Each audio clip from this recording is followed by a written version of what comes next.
Everyone, आज रविवार का दिन 14 अप्रैल एक बहुत ही शुभ घड़ी है। हैप्पी बर्थडे है, जन्म दिवस है। भारत के एक महान व्यक्तित्व भारत के एक महान व्यक्तित्व का आज जन्म दिवस है और आज हम जानेंगे उनके विषय में, जो कि भारत रत्न, विधिवेत्ता, संविधान निर्माता कहे जाते हैं। समाज में एकरूपता लाने के लिए,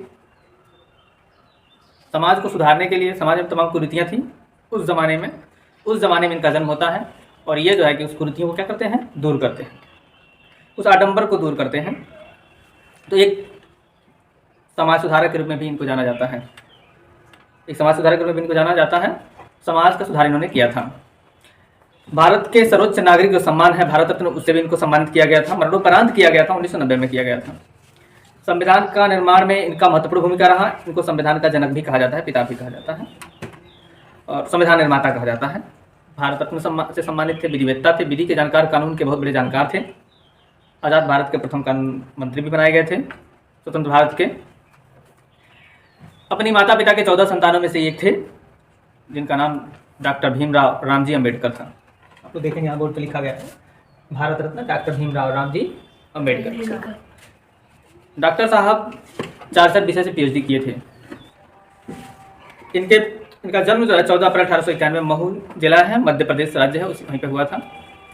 और मृत्यु की बात करें तो 6 दिसंबर 1956 को दिल्ली में हुआ था। देखेंगे, अब लिखे हैं जन्म 14 अप्रैल 1891 महू, मृत्यु 6 दिसंबर 1956 दिल्ली में हुआ था। माता भीमाबाई सकपाल, पिता रामजी मालोजी सकपाल और पत्नी रमाबाई थी। 1906 में विवाह हुआ था। 1935 में इनका मृत्यु हो गया था, रमाबाई का। तो दूसरी पत्नी थी, जो दूसरा शादी हुआ था 1948 में, वो थी सविता अम्बेडकर जी।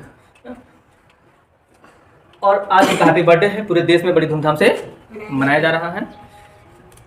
तो हम जैसे पहले एक वीडियो इनके जीवन पे मैं बना चुका हूँ, आपको मिल जाएगा प्लेलिस्ट में। बायोग्राफी इनका मैंने बना दिया है, लेकिन एक इन्होंने खुद अपना बायोग्राफी लिखा हुआ है। इन्हीं का लिखा हुआ एक किताब है। वैसे तो इन्होंने बहुत सारी किताब लिखी हैं। इन्होंने किताब एक लिखा है, हु वर द शूद्राज, शूद्र कौन थे, हु वर द शूद्राज। और एक इन्होंने पुस्तक लिखा था, वेटिंग फॉर वीजा। पुस्तक तो बहुत से लिखे थे, लेकिन इन्होंने एक अपना ऑटोबायोग्राफी लिखा था। ऑटोबायोग्राफी मतलब होता है आत्मकथा इन्होंने अपना लिखा था। इन्होंने खुद लिखा है वेटिंग फॉर वीजा, मतलब वीजा के लिए इंतजार। पुस्तक का क्या नाम है, वीजा के लिए इंतजार, वेटिंग फॉर वीजा। आइए देखते हैं waiting for a visa, visa के लिए इंतजार। डॉक्टर BR अम्बेडकर इसके लेखक हैं। ये इनका ऑटोबायोग्राफी है।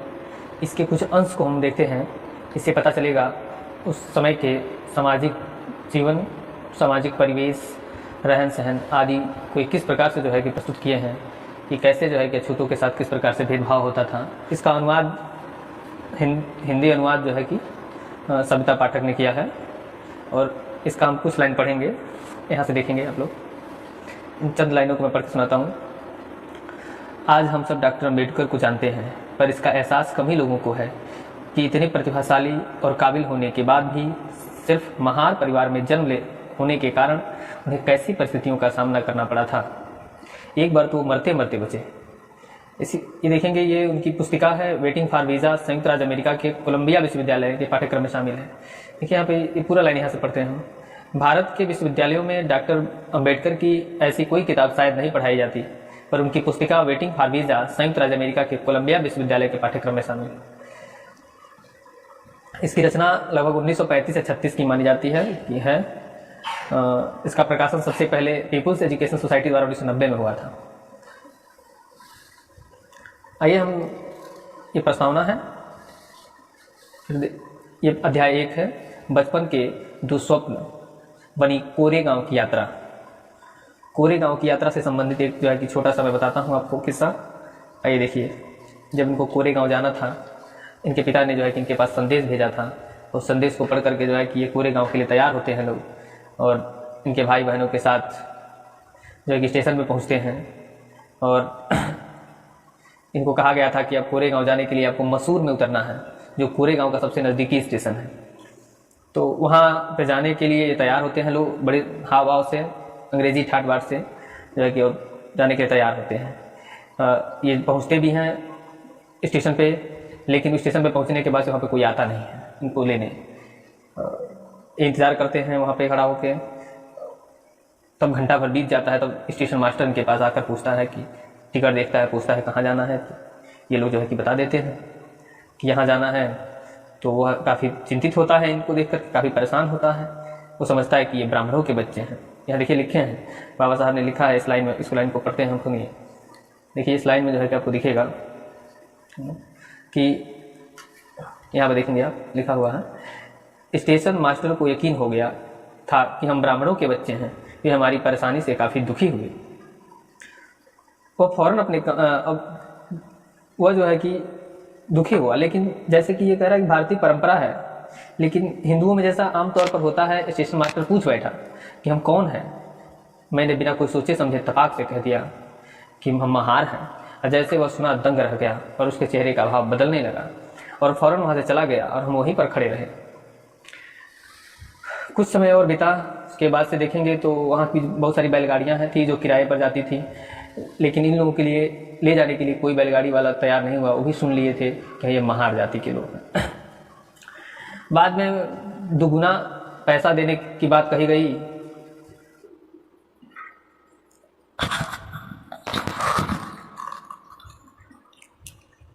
ये लिखते हैं कैसे अपने इसमें जो है कि इस बुक में, इस पुस्तक में कैसे इन्होंने अपने आत्मकथा में लिखा है कि वहाँ किराए पर जाने के लिए कई बैलगाड़ियाँ थीं, लेकिन स्टेशन मास्टर से मेरा महार कहना गाड़ी वालों को सुनाई पड़ गया था और कोई भी अछूत को ले जाकर पवित्र होने को तैयार नहीं था। दूना किराया देने को तैयार थे, लेकिन पैसे का लालच भी काम नहीं कर रहा था। बहुत समय बाद से जो है कि देखिए, तो स्टेशन मास्टर आके पूछा कि अच्छा चलो दूना किराया दो और जो है कि इसमें से गाड़ी को खुद हाँक के ले जाओ, और गाड़ीवान पैदल जाएगा। तो गाड़ीवान पैदल चलने लगा और जो है कि गाड़ी को खुद हाँक के हम ले गए। आगे चल के रास्ते में देखेंगे आप लोग, तो जब रात हो जाती है, कुछ भूखे थे ये लोग, खाना खाना चाहते थे, लेकिन पानी नहीं था। तो हम कह रहे हैं कि हमने गाड़ीवान से पूछा कि कहीं पानी मिल जाएगा। उसने हमें चेताया कि चुंगी वाला हिंदू है, और अगर हमने सच बोल दिया कि हम महार हैं तो पानी नहीं मिल पाएगा। उसने कहा कहो तुम मुसलमान हो और अपनी तकदीर आजमा लो। इस पर भी जो है कि ये लोग जाते हैं और कहते हैं, मुसलमान बताते हैं जाकर के, लेकिन वो जो है कि डांट के खरीद देता है, कहता है जाओ पानी पीना है तो पहाड़ी पर चला के पानी पियो। इस तरह के जो है कि बर्ताव इस 20वीं सदी में भारत जैसे देश में से हो रहा है। आइए देखते हैं। तब ये जबकि घटना है लगभग हम बता रहे हैं कि तब मैं 9 साल का था। इस घटना की मेरे दिमाग पर अमिट छाप पड़ी। इसके पहले भी मैं जानता था कि मैं अछूत हूँ और अछूतों को कुछ अपमान और भेदभाव सहना पड़ता है। मसलन स्कूलों में मैं अपने बराबरी के साथियों के साथ नहीं बैठ सकता था, मुझे एक कोने में अकेले बैठना पड़ता था। मैं यह भी जानता था कि मैं अपने पढ़ने के लिए एक बोरा रखता था और स्कूल की सफाई करने वाला नौकर वो बोरा नहीं छूता था, क्योंकि मैं अछूत हूँ। मैं बोरा रोज़ घर लेकर जाता और अगले दिन लाता था। आगे लिखते हैं कि स्कूल में मैं यह भी जानता था कि ऊंची जाति के लड़कों को जब प्यास लगती तो वे मास्टर से पूछकर नल पर जाते और अपनी प्यास बुझा लेते थे, पर मेरी बात अलग थी। आगे लिखते हैं कि मैं नल को छू नहीं सकता था, इसलिए मास्टर की इजाज़त के बाद चपरासी का होना ज़रूरी था। अगर चपरासी नहीं है तो मुझे प्यासा ही रहना पड़ता था। घर में भी कपड़े मेरी बहन धोती थी। आगे लिखते हैं कि घर में भी कपड़े मेरी बहन धोती थी। सतारा में धोबी नहीं थे, ऐसा नहीं था। हमारे पास धोबी को देने के लिए पैसे नहीं हों, ऐसी बात भी नहीं थी। हमारी बहन को कपड़े इसलिए धोने पड़ते थे क्योंकि हम अछूतों का कपड़ा कोई धोबी धोता नहीं था। हमारे बाल भी, आगे लिखते हैं देखिए ये किस्सा, कि हमारे बाल भी मेरी बड़ी बहन काटती थी क्योंकि कोई नाई हम अछूतों के बाल नहीं काटता था। मैं सब जानता था, लेकिन उस घटना ने मुझे ऐसा झटका लगा जो मैंने पहले कभी महसूस नहीं किया था। उसी से मैं छुआछूत के बारे में सोचने लगा। उस घटना के पहले तक मेरे लिए सब कुछ सामान्य सा था, जैसा कि सवर्ण हिंदुओं और अछूतों के साथ आमतौर पर होता है। यह अध्याय 1 की बात है। अब अध्याय 2 पे हम चलेंगे, देखेंगे पश्चिम से लौटकर। अध्याय 2 में देखिए लिखते हैं कि पश्चिम से लौटकर आने के बाद बड़ौदा में रहने की जगह नहीं मिली। ये जब पश्चिम से लौट के आते हैं तो बड़ौदा जाते हैं। बड़ौदा किस लिए जाते हैं? आपको मैंने बताया है वीडियो में कि बड़ौदा इसलिए हम जाते हैं कि वहाँ के जो महाराजा होते हैं उनके यहाँ इनको नौकरी करनी होती है, क्योंकि उनसे वायदा किए रहते हैं। उनके खर्चा पर बड़ौदा स्टेट ने इनको इन तक पढ़ाई का खर्चा उठाया था और इसलिए उनका सेवा करने के लिए ये मजबूर थे, तो इसलिए वापस बड़ौदा जाते हैं। लेकिन वहाँ पर रहने के लिए जो है कि इनको कहीं जगह नहीं मिलता है, तो पारसी सराय जो है एक होता है, ये हिंदू सराय में नहीं जाते कि वहाँ पर जो है कि दिक्कत होगा, तो ये पारसी सराय में जाते हैं। यहाँ देखिए लिखते हैं कि हिंदू होटल जिन्हें विशिष्ट कहा जाता था वो मैं पहले से ही जानता था, तो इसलिए वहाँ पे जाना ये उचित नहीं समझते हैं। और एक पारसी सराय जो है कि होता है वहाँ पे ले जाना जो है कि समझते हैं कि वहाँ पे जाएंगे तो शायद मेरे साथ भेदभाव उस धर्म में ना हो, क्योंकि उसमें छुआछूत नहीं है उस धर्म में। वो 1-2 मंजिला सराय थी।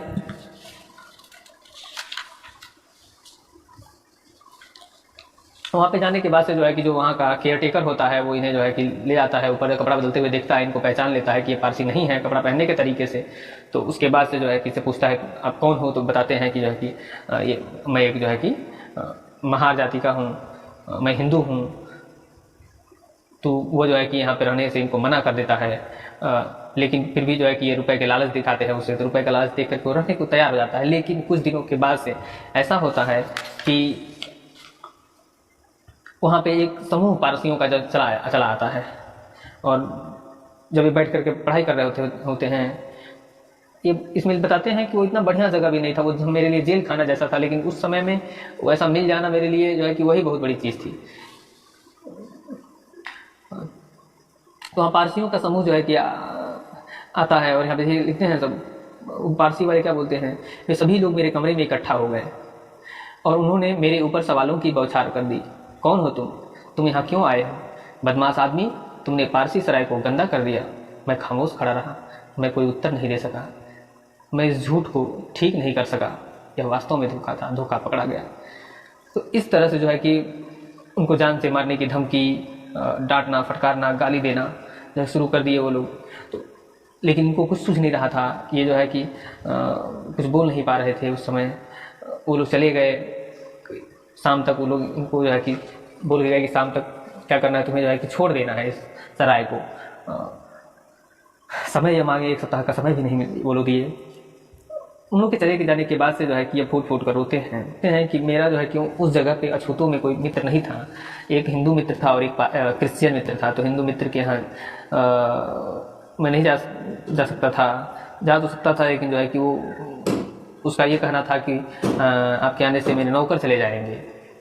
तो नौकर जब चले जाएंगे तो इसलिए जो है कि वो इनडायरेक्ट रूप में ये कहना चाहता था कि अब मत आओ, सीधी सी बात है। उसी तरह से जो है कि क्रिश्चियन के यहाँ जो है कि एक बार ये मना कर चुके थे जाने से, फिर दोबारा जो है कि जब उससे पूछते हैं तो वो कहता है कि मेरी पत्नी बड़ौदा आने वाली है, और क्या नाम है कि अगर वो तैयार हो जाएगी तो आप आ जाना। ये दोनों वैसे मूलतः ब्राह्मण थे, बाद में क्रिश्चियन धर्म स्वीकार कर लिए थे। तो इसलिए जो है कि यहाँ से भी ना ही समझा जाए। यहाँ बताते हैं कि मैंने शहर के किनारे स्थित कमाथी बाग, सरकारी बाग में समय बिताना तय किया था। जब वहाँ से निकाले गए सराय से, उसके बाद की ये बात है जो है कि जब कहते हैं कि मैं शहर के किनारे स्थित कमाथी बाग सरकारी बाग में समय बिताना तय किया था। अंत में जो है कि देखेंगे यहाँ पे लिखते हैं लाइन कि मैंने सोचा था मेरा पहला फर्ज महाराजा बड़ौदा के लिए अपनी सेवाएं देना है, जिन्होंने मेरी शिक्षा का प्रबंध किया था। यहाँ मुझे कुल 11 दिनों के भीतर बड़ौदा से बम्बई जाने के लिए मजबूर होना पड़ा। इस लाइन को ध्यान देंगे कि उस समय मैंने ये जाना था कि जो आदमी हिंदुओं के लिए अछूत है वो पारसियों के लिए भी अछूत है। आज इनका ये भी भ्रम दूर हो गया कि केवल जो है कि हिंदुओं के लिए अछूत व्यक्ति हम नहीं हैं, हम पारसियों के लिए भी हैं। ऐसा बर्ताव जो है कि देख करके तीसरे अध्याय में देखते हैं 40 गांव में आत्मसम्मान, गंवारपन और गंभीर दुर्घटना के विषय में। देखते हैं कि यह बात 1929 की है। बम्बई सरकार ने दलितों के मुद्दों की जांच के लिए एक कमेटी गठित की। मैं उस कमेटी का एक सदस्य मनोनीत हुआ था, और इस कमेटी का कार्य क्या था कि हर तालुके में जाकर अत्याचार, अन्याय और अपराध की जांच करना। हम दो लोग थे, साथी जो मेरा था वो चला गया बम्बई, लेकिन मैं जो है धुलिया लाइन पर 40 गांव के एक गांव में एक कांड की जांच करने के लिए उतर गया। यहाँ पर हिंदुओं ने अछूतों के खिलाफ सामाजिक बहिष्कार किया हुआ था। बताते हैं कि प्लेटफार्म पर घंटों इंतजार करने के बाद से प्लेटफार्म पर एक घोड़ा गाड़ी लाई गई और मैं बैठा। चालक एक था, एक मैं था, बस 2 लोग उससे उस गाड़ी से आगे निकले चलने के लिए, और एक गाड़ी से जो है कि भिड़ते भिड़ते बचे रास्ते में, आगे जाकर के जो है कि टांगा पत्थर से टकराया टांगा, और वो घोड़ा पानी में गिर गया। ये जाके पत्थर से इनका सर टकराया, इनके पैर में चोट आई, पैर टूट गया। लिखते हैं मेरा पैर टूट गया था और मैं कई दिन तक चल फिर नहीं पाया, मुझे कई चोटें आई थी। वहाँ से लोग इनको उठा के ले गए, इनका देख रेख। बाद में जो है सच्चाई क्या था पता लगाए, तो सच्चाई बाद में जब सच्चाई पता लगाते हैं तो पता चलता है कि ये जो है वहाँ का गाड़ीवान जो है कि गाड़ी लेके आने के लिए तैयार नहीं था, और इसलिए अछूतों ने खुद ही गाड़ी जो है कि चलाने की बात कही थी और लेके आई थी। जिसको कोई चलाना नहीं जानता था वही चलाने लेके आ गए। और यहाँ पे लिखते हैं कि मेरे शान के लिए 40 गांव के वहार लोगों ने मेरी ज़िंदगी दांव पर लगा दी। उस वक्त मैंने जाना कि एक हिंदू तांगे वाला भले ही वो खटने का काम करता हो, उसकी एक गरिमा है। वो खुद को एक ऐसा इंसान समझ सकता है जो किसी अछूत से ज़्यादा ऊंचा है। इससे भी कोई फर्क नहीं पड़ता कि वो अछूत सरकारी वकील है। इसी तरह से आप देखेंगे तो चौथे अध्याय में भी जो है कि दौलताबाद के किले में पानी को दूषित करने की घटना का वर्णन करते हैं। 1934 की बात है, जब कुछ दलित साथियों के साथ जो है कि घूमने के लिए जाते हैं दौलताबाद जो किला है, उस किले में इनके साथी लोग जो है कि धूल से भर जाते हैं, तो पैदल चलने के कारण से तो उसमें अपना हाथ मुंह धो लेते हैं। इसके वजह से जो है कि वहाँ के मुस्लिम लोग क्या करते हैं, इनको गाली देते हैं। यहाँ देखिए लिखते हैं कि हमने सुरक्षा सैनिकों के भीतर आने के तरीके के बारे में पूछा था कि किले के भीतर कैसे जाए। इसी दौरान एक बूढ़ा मुसलमान सफ़ेद दाढ़ी लहराते हुए पीछे से चिल्लाते हुए आया, ठेड़ अछूत, ठेड़ मीन्स अछूत, तुमने टैंक का पानी गंदा कर दिया। जल्दी ही कई जवान और बूढ़े मुसलमान जो आसपास थे उनमें शामिल हो गए और हमें गालियां देने लगे। ठेड़ों का दिमाग खराब हो गया है, ठेड़ों को अपना धर्म भूल गया है, उनकी औकात क्या है, ठेड़ों को सबक सिखाने की ज़रूरत है। उन्होंने डराने वाला रवैया अख्तियार कर लिया था। ये बताते हैं कि हम लोग बाहर से आए थे, हम स्थानीय नियम नहीं जानते थे। यहाँ का नियम ये था कि टैंक का अछूत इस्तेमाल नहीं कर सकते थे। अंत में लिखते हैं कैसे एक अछूत हिंदू पारसी के लिए भी अछूत होता है, जबकि यह उदाहरण दिखाता है कि कैसे एक अछूत हिंदू मुसलमान के लिए भी अछूत होता है। यह घटना भी आंखें खोलने वाली है। 5वां देखिए, डॉक्टर ने एक समुचित इलाज किए बिना जिस युवा स्त्री की मौत हो गई थी, उसकी बातें कह रहे हैं। डॉक्टर ने समुचित इलाज से मना किया जिससे युवा स्त्री की मौत हो गई। यह घटना काठियावाड़ में एक गांव की है, स्कूल में पढ़ने वाली शिक्षिका की है, जिसका इलाज करने से मना कर दिया डॉक्टर क्योंकि वह छूत थी और उसका मृत्यु हो जाता है। इसी तरह से अध्याय 6 में लिखते हैं कि गाली गलौज और धमकियों के बाद युवा क्लर्क को नौकरी छोड़नी पड़ी थी। जो है कि इसमें जो है कि ये भी दिखाते हैं कि यह घटना 6 मार्च 1938 को कासरवाड़ी वूलन मिल के पीछे दादर मुंबई के इंदुलाल यादनिक की अध्यक्षता में भंगी लोगों की बैठक हुई। इस बैठक में एक भंगी लड़की ने अपना अनुभव इन शब्दों में बयान किया था। तो इनका ये बुक है वेटिंग फॉर अ वीज़ा। इस ऐसे जो है कि आप देखेंगे इस waiting for a visa book जो है इनका ये ऑटोबायोग्राफी है, और इस ऑटोबायोग्राफी के द्वारा जो है कि समाज में हो रहे भेदभाव, कुरीतियाँ,